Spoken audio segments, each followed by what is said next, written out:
Hello, मेरे channel में आप सबका स्वागत है। मैं एक बहुत ही सुंदर शिव भजन सुनाने जा रही हूँ। अगर मेरी वीडियो आपको पसंद आए, मेरे वीडियो को लाइक और चैनल को सब्सक्राइब करना ना भूलें। तो चलिए शुरू करते हैं। डिम डिम डमरू बजवला भोले, कहाँ रतिया बीतवला हो। डम डम डमरू बजवला भोले, कहाँ रतिया बीतवला हो।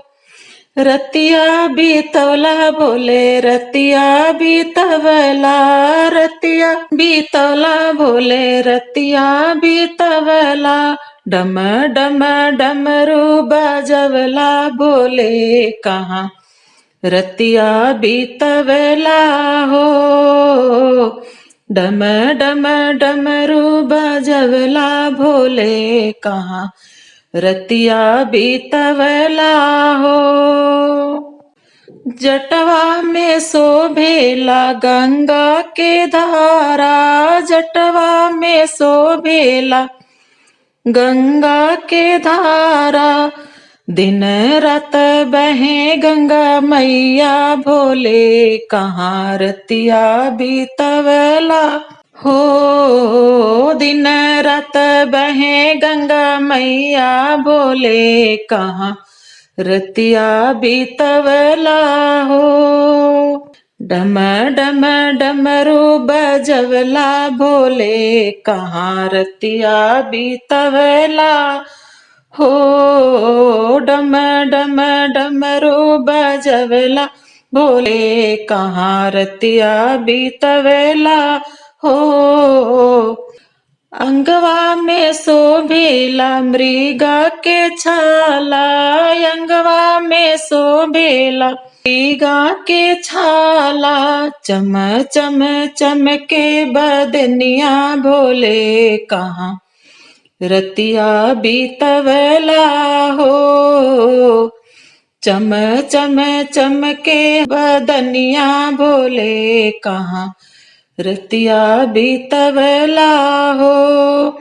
चम चम चमके बदनिया भोले, कहाँ रतिया बीतवला हो। डम डम डमरू बजवला भोले, कहाँ रतिया बीतवला हो। हथवा में शोभेला त्रिशूल और भाला, हथवा में शोभेला त्रिशूल और भाला।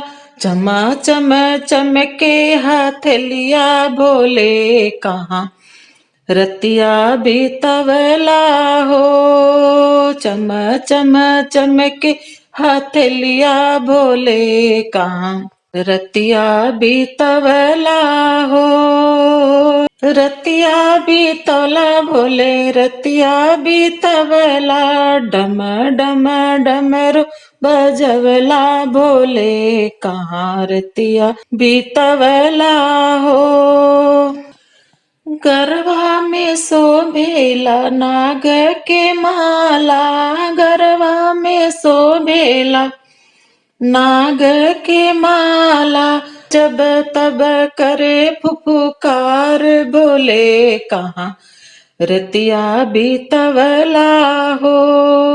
डम डम डमरू बजवला भोले, कहाँ रतिया बीतवला हो।